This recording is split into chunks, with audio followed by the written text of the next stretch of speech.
G'day golfers. Ever found yourself redirecting blame and making excuses after having an absolute shocker on a golf course? I know that I have. Range was closed, I was a little cold, didn't warm up, I hit it in those 3 old divots. Then we have the podcast for you. We focus on how to fundamentally own your swing. Strike it pure and consistently shoot in the 70s.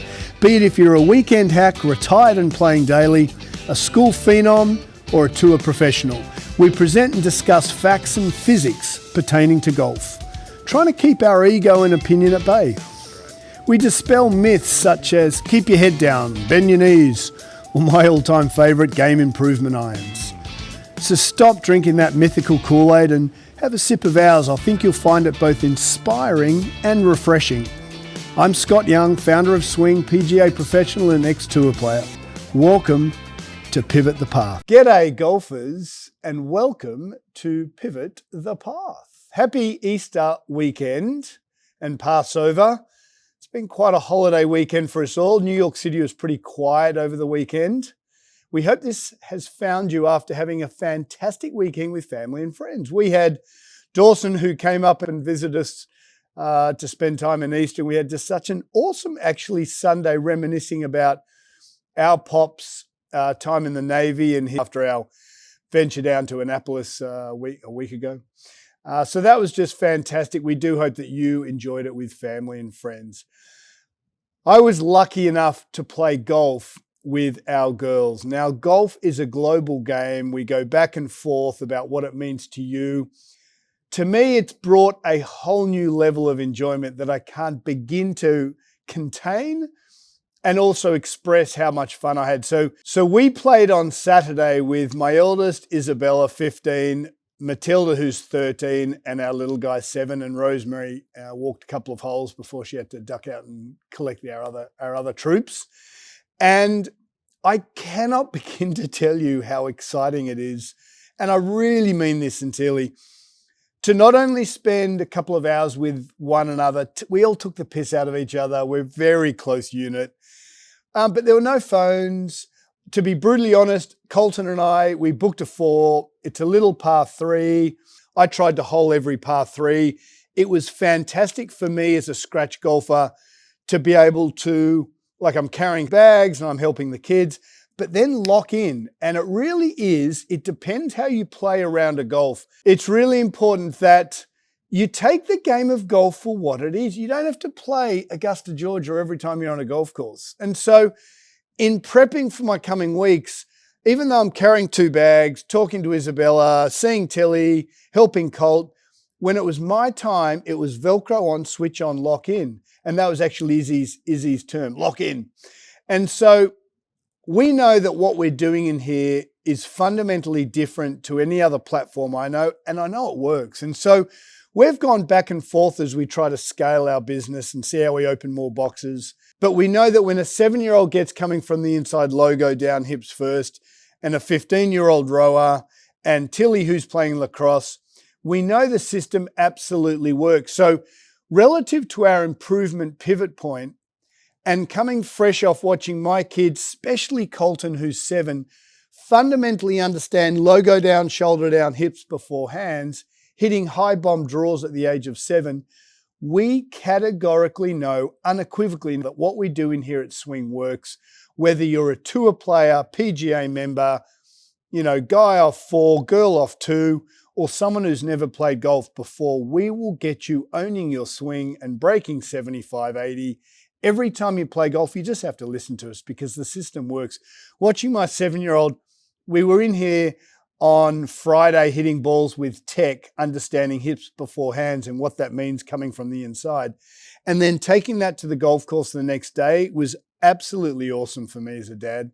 And so it really gave me a bloody unbelievable experience on a golf course, and one that I hope you all get. They carried and we just laughed for an hour and a half. It was bloody awesome. News from the fairways. We had the Saudi F1 Grand Prix won by yet again Oscar Piastri. I love listening to the Australian national anthem being played at F1 at the moment. So well done, McLaren. You guys are crushing it. Neil Shipley won the first playoff hole for the Korn Ferry event. You might remember that big lad from the Masters last year, low amateur, big boy, hits it a mile. So we're going to obviously see some good things from Mr. Shipley in the coming couple of years. And then Ingrid Lindblad, the young Swede, 25-year-old from LSU. I think it's her second start in the LPGA, second or third start. So she got it done in the LPGA LA Championship. So good on Ingrid. She's just turned pro and already won her first LPGA Tour event. So that's bloody terrific. Volvo Open, Chinese Open. Wu Ashen, 6 under final round, finishes at 14 under to win the Chinese Open. I love when a countryman wins their country open. I think that's pretty cool. So that leads us to the PGA Tour event. And it's a very cool weekend, I thought. So it was played at Harbour Town Links, which I've played a lot at the RBC Open or the RBC Heritage, one where they have the cannon and the old school. And Justin Thomas won in the first playoff hole from Mr. Novak, who's yet to win on PGA Tour.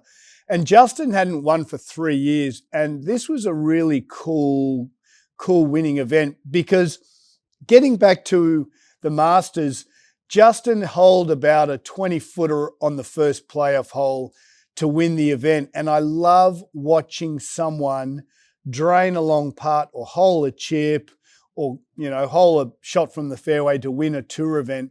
It just shows that you're gritty and gutsy.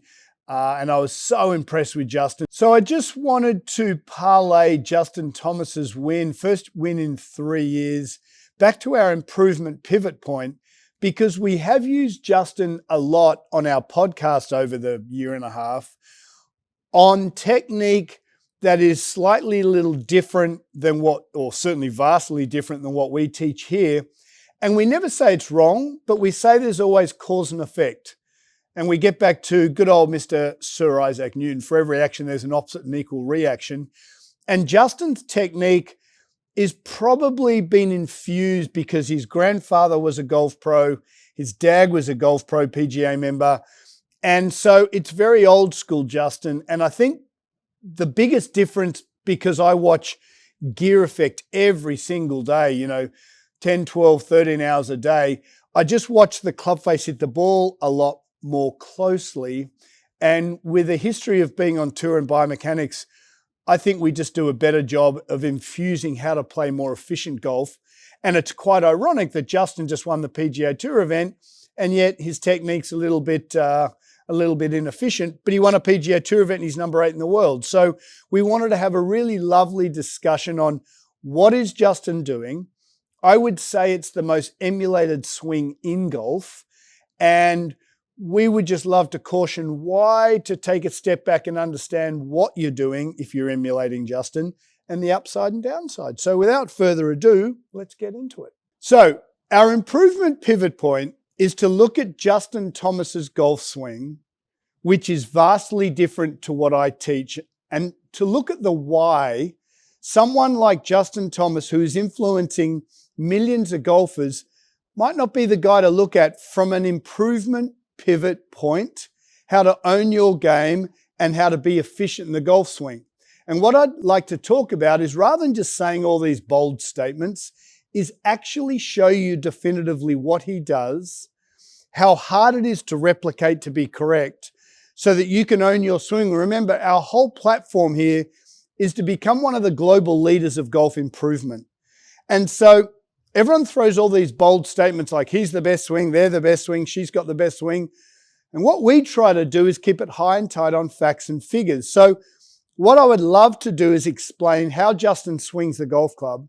In my opinion, how not to copy that, because it's quite dangerous in terms of being efficient and consistent. So let's get into it. Remember, guys just won a PGA Tour event, hell of a golfer, number 8 in the world. What we're about is improving golfers across the board. So what we're going to do is just challenge the narrative that's out there. What we're finding is that when someone wins, LPGA, PGA Live, the golf community then jump on the bandwagon and try and emulate that. And what we would like to do is say, hey, all you've got to do to be good at golf is be consistent, having a consistent approach, and in a session of time, whether it's half an hour, 1 hour, 45 minutes, whether you're playing around in 4 hours, finish better than what you started. So how you can own your swing looking at Justin, and this is nowhere a bag on Justin, hell of a golfer, but I would love to help him because the reason I think Justin won't play well at the Masters is because of his technique. And the Masters has lots of, getting back to something that's pretty recent, the Masters has lots of very narrow shoots. And what I mean by that is you're teeing off in an alleyway, and a lot of these alleyways dictate how much face orientation you have and how you can control that. So that's why I wanted to mention what we're doing here. We're going to use glove, arrow, and golf club. Okay, let's get into it. Our job as golfers, Velcro on, switch on, is to keep my arrow, which represents my club face, which represents where I'm hitting the golf ball. Our job as golfers is to keep my glove logo and my club face parallel to the target. Club face points where you want the ball to start, not always the target or the flag. Club face points where you want the ball to start. My job is to keep my glove logo, or if I'm wearing a watch, just a reference point for the brain. Watch, glove logo, club face parallel to one another. Now, in my language, I talk about this all the time with our golfers. We want my spinal cord to stay parallel to the club face for as long as possible. And if one does that, we keep the club face pointing towards the start line. And in swing, that's all very technical. So all I try to say is we point glove logo and club face to target. The longer I keep that club face to the target line, which is parallel to my spine, the easier golf gets. Now, where Justin Thomas gets a little different, and I believe it's probably just old school teaching, grandfather passed to father, father passed to son, is that Justin practices this somewhat toe-up drill. Now, halfway back on his backswing, his club face is slightly toed up. Now, where I differ from that hugely, and it's a really simple explanation, is that if I put the club literally into my sternum, I take my stance, I get into posture, and I hold my hands down neutrally, you'll see that the club face is parallel to my glove logo, which is parallel to my watch face, which is pointing to the target. Now, I've got a thoracic spine. If I'm in a little bit of flexion, the longer I thoracically rotate, the club face stays square to my spinal cord. Now, you'll see my arrow of the club is still pointing to the golf ball. You'll see that my club face is parallel to my glove logo, which is parallel to my spine. So in my language, what do we know in golf? Face less than path. The club face is still at 0 degrees because the club is still relative to my body and I'm at 0.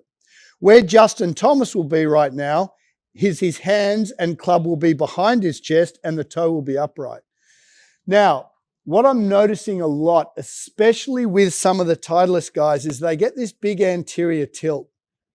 Now, a lot of PGA Tour, when they get this anterior tilt, you guys start emulating that because they're on PGA Tour. So if we look at Justin Thomas, what do we know in golf? We talk about this all the time. When my bucket of water tilts out the front, my lower back, my lumbar spine is in extension. We call this lumbar lordosis. What I can't do is turn. So very quickly, Justin gets what we call extension through his thoracic spine, extension through his lumbar spine. Now all of a sudden he can't thoracically rotate. So what Justin does, again, we are not commenting whether it's positive or negative. We are simply being extremely factual. Justin's bucket of water's out the front. He has a lot of lumbar lordosis. He's in a lot of thoracic extension. Where we would like to see him is neutral lumbar spine and a little bit of flexion. This is Justin. So because Justin can't turn, he brings the club and using his arms and the club fan's open. And if you'll watch, and here's the kicker, Justin then stops rotating his chest and lifts his arms. Lift, lift, lift, lift, lift, lift, lift. Now, the club is very open right now. You'll see it's pointing over top of my head.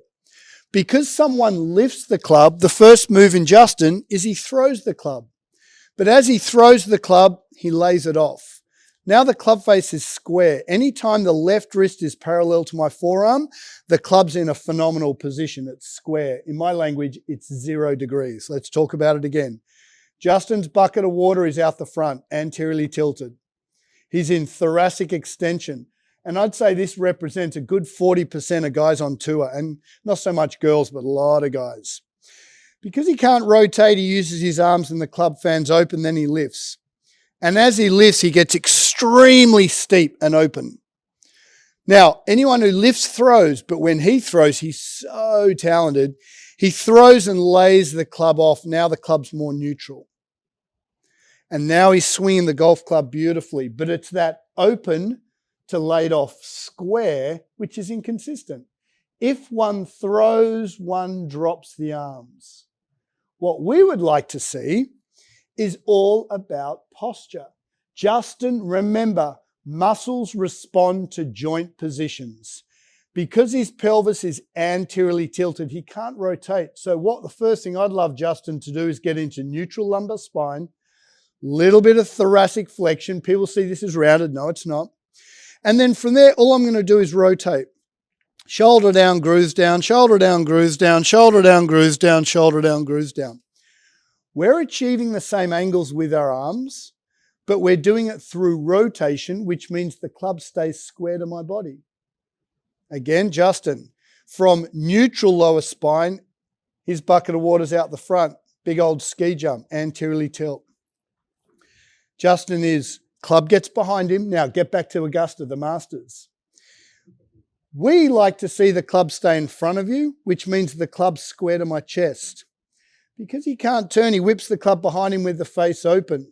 Now, if I'm on 18, or if I'm on 7, or if I'm on 14 at Augusta, the club face is already 70, 80 degrees open. Okay, so because Justin's working the club behind him, if I'm trying to hit the white line of the middle of that screen, it is very difficult if my hips lead, arms trail, because the club will always be behind me. And this is where golf pros talk about the hips are working too quickly. I guarantee you from a kinematic sequence biomechanics, the hips can never work too quickly. But relative to old Sir Isaac, for every action, there is an opposite and equal reaction.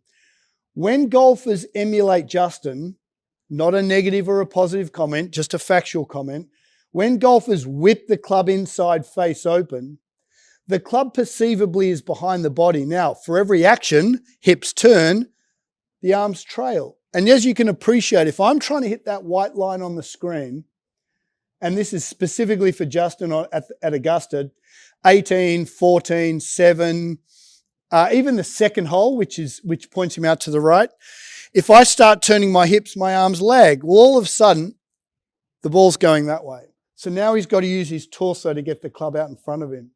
But if you do this 6 to 7 days a week, you can have idiosyncrasies that don't make you efficient, but please don't follow Justin because you will not be a consistent golfer. Solution time, our improvement pivot point. We're going to work posture, posture, posture. Sooner or later, I would imagine, I hope he never does, but sooner or later, one could imagine Justin's going to get back pain because the pelvis is so anteriorly tilted. So, solution, let's talk about positives. We're going to go chest to ball. Most people, athletic males, a lot of ladies, have this anterior tilt, bucket of water out the front. So the first thing I'm going to do is tuck my pelvis neutrally, and I'm going to feel like I just crunch the ribs down a little bit. Now, what's that going to do? It's going to allow me to turn.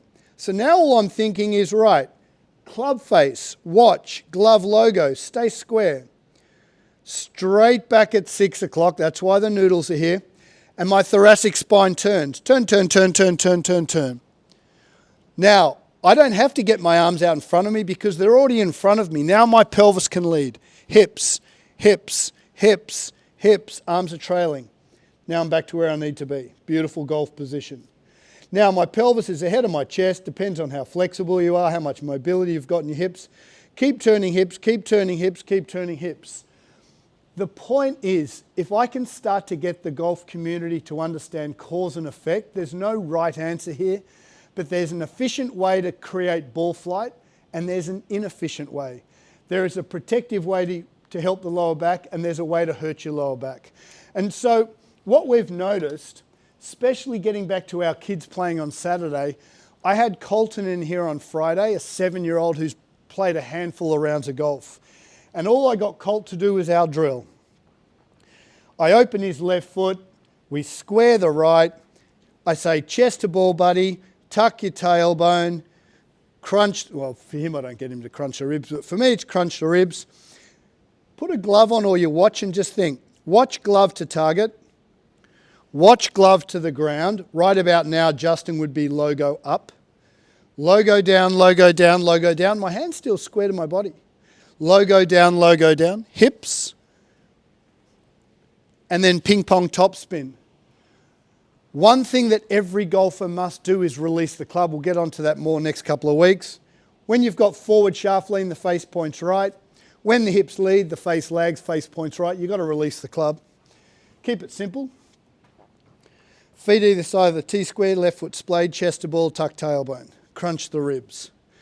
Logo down, logo down, logo down. If every golfer in the world did this drill before they practiced, my language, 2 o'clock, we've all talked about that. Release. Club goes in. Splay left, square right. First shot of the day. Chest to ball, tuck tailbone.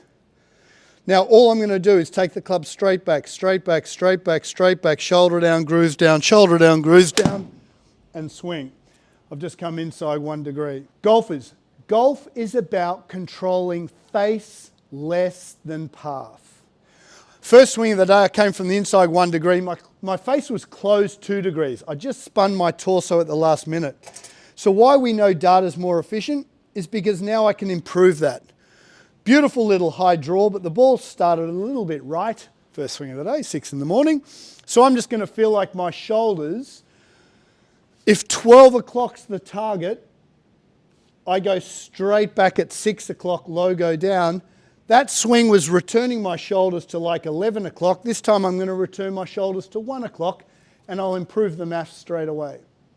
Remember, when Justin practices this toe up drill, now the club face is 90 degrees to the right of where my chest is. It's not wrong, but it's extremely difficult to get back to a position that the club must be in, which is what? The entire premise of swing, which is why I have these noodles here, we do face less than path. There are 2 times the club face is parallel to the spine, at address and at impact. At the end of the day, guys, you can do whatever the hell you want in a golf swing, as long as you get the club back to square to the chest. There's an efficient way to do it and an inefficient way. When Justin won yesterday, and love him, he seems an awesome dude, the club is so far behind his body, he then lifts and throws and manipulates. Now, if you do it 6 days a week, awesome. But if you're playing once a week or twice a week, you're never going to be consistent. So again, I just came inside 1 degree, face a little closed. Rather than going straight into a golf swing, I'm going to check my posture. Glove logo, watch to target. I bring my hands up a little bit. Splay left, square right. Chest to ball, tuck tailbone. Grooves down, logo down, grooves down, logo down. Okay, there's a beautiful golf shot. I've just come inside 7, face 5, face less than path, ball started right and drew 7 iron, 160 metres, first thing in the morning. I'm using numbers and data to change my approach to ensure that I'm always improving. Okay, always, always, always. Think about what you're trying to do. Our job as golfers is to have a club face that's parallel to our spine for as long as possible. You get to your end thoracic range, you can bend this left arm, complete horseshit that you've got to keep it straight, as long as the logo stays parallel to the forearm. And then from there, hips lead hands and hit your high bomb draw. Try to diffuse the difference between philosophy and fiction and opinion and fact. At swing, we are high and tight on, coming from the inside. Why? Because the hips can generate more speed at impact. When you come from the outside, you generate the same speed, but it's at the top of your golf swing rather than the bottom. I guarantee I can get Justin another 10 or 15 yards easily by changing his, what we call his kinematic sequence. which for him is all about posture. Remember, the Ferrari of the golf swing is bucket of water can't be out the front, it's got to be neutral. When you swing a golf club, gents, ladies do this generally without thinking, the pelvis has to actually tuck under as you hit the golf ball, posteriorly tilt. So if you're in this big anterior tilt, that's never going to happen. We've talked about that for days. What's our game about? Face less than path. There I came from the inside 7, face 5. And you can absolutely own your swing. So quick little shout out to a dear friend of mine, Defining Hospitality, Dan Ryan. He had me on the podcast last week and we talked about what is hospitality. Our hospitality is to get you to own your swing. So we try to infuse what we like to see you guys do when you come into swing, which is own your swing. Newsletter comes out on Friday for us. Please share this video and thank you so much for joining. And remember, you can absolutely own your swing with the work you put into the game off the golf course, indoors, using data and understanding your body. Beauty golfers, we'll see you next week. Thanks very much.